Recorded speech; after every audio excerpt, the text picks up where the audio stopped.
এসো বেগম, বসো।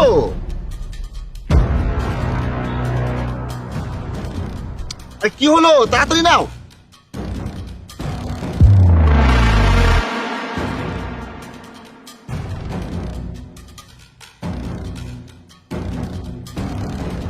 আরে হয়েছে, ওঠো।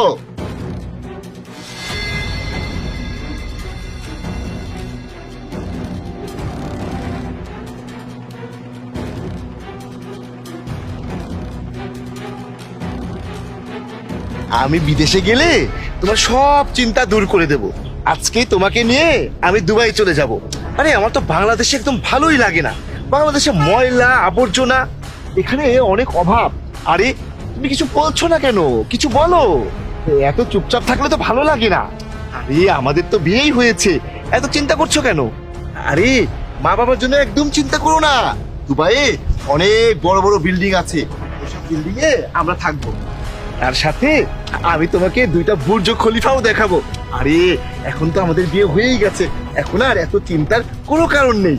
আরে তোমার স্বামী হই আমি তোমাকে সব দেব যা তোমার প্রয়োজন। ভালোবাসা, আদর, সম্মান।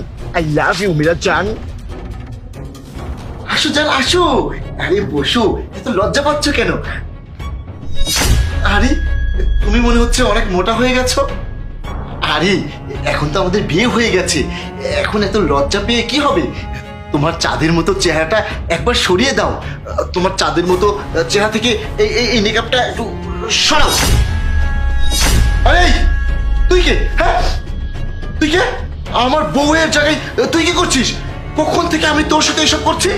আমি আরে কি আমি কখন থেকে আমি কি আমি কি? আরে ভাই, তুমি আমাকে মারছো কেন? এখানে তো অ্যাক্টিং চলছিল আর তুমি মাঝখানে এসে মনে হয় ঢুকে পড়েছো। অ্যাক্টিং চলছিল মানে? আমার বিয়ে কি তোর কাছে অ্যাক্টিং মনে হচ্ছে? এই আমার বউ কথাই। আরে বউ মানে?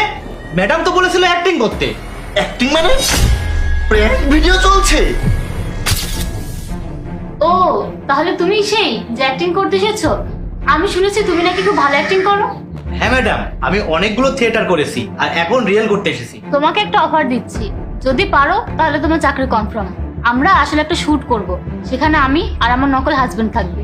তোমাকে আমার জায়গায় ঢুকতে হবে, ঢুকে আমার নকল বরকে বোকা বানাতে হবে। যতক্ষণ না অ্যাক্টিং শেষ হবে তুমি ততক্ষণ অ্যাক্টিং এর পোশাকেই থাকবে, আর যখন শুটিং শেষ হয়ে যাবে তখন তুমি আমার হাজবেন্ডকে চিঠিটা দিয়ে দেবে। তোমাকে শুধু এইটুকুই করতে হবে।